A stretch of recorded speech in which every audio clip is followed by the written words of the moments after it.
TBS News, I'm Rosine Park. North Korea says it has successfully tested a new type of long-range cruise missile. The North state-run Korean Central News Agency reported that 2 missiles were launched on Saturday and Sunday, with both traveling more than 1,500 kilometers. The BBC's Laura Bicker has more from Seoul. Weapons experts analysing the pictures in state media said this was the first time they had seen Pyongyang test this weapon.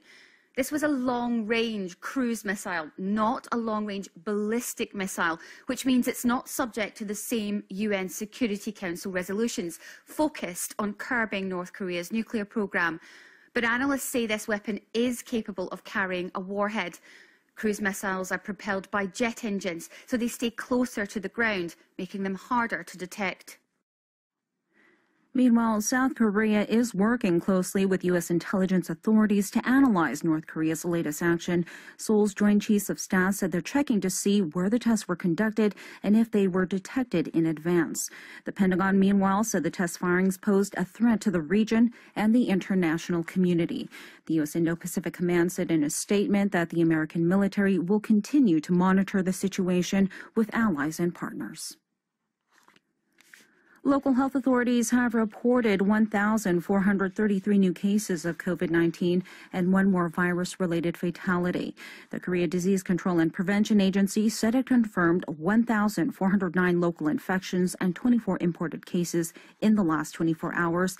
The latest caseload was down 322 from Sunday's 1,755 cases, mostly due to less testing over the weekend.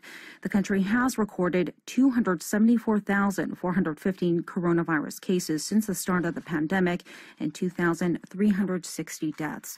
In recent months, the fast spread of the highly transmissible Delta variant and infections in the densely populated capital region have been hampering the authorities' containment efforts, with more than 70% of domestic cases reported in Seoul, Incheon, and Gyeonggi province. Health officials are bracing for new surges after the major Chuseok holiday next week, when millions of people are expected to travel across the country to meet relatives. Britain has decided not to require vaccine passports for entry into nightclubs and other crowded events in England, reversing course amid opposition from some of the Conservative government supporters in Parliament. The Health Secretary said on Sunday that the government has shelved the idea of vaccine passports for now, but could reconsider the decision if COVID cases rise exponentially once again. The U-turn came just days after the government's vaccines ministers and the Culture Secretary suggested that vaccine passports would still be necessary despite growing opposition from lawmakers. Such passports are required in other European countries like France. Heavy rain is forecast to hit Jeju Island and other southern provinces this week due to the indirect effects of Typhoon Chantu.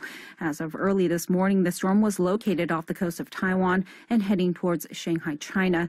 According to the KMA, the typhoon will veer toward the Korean peninsula later this week.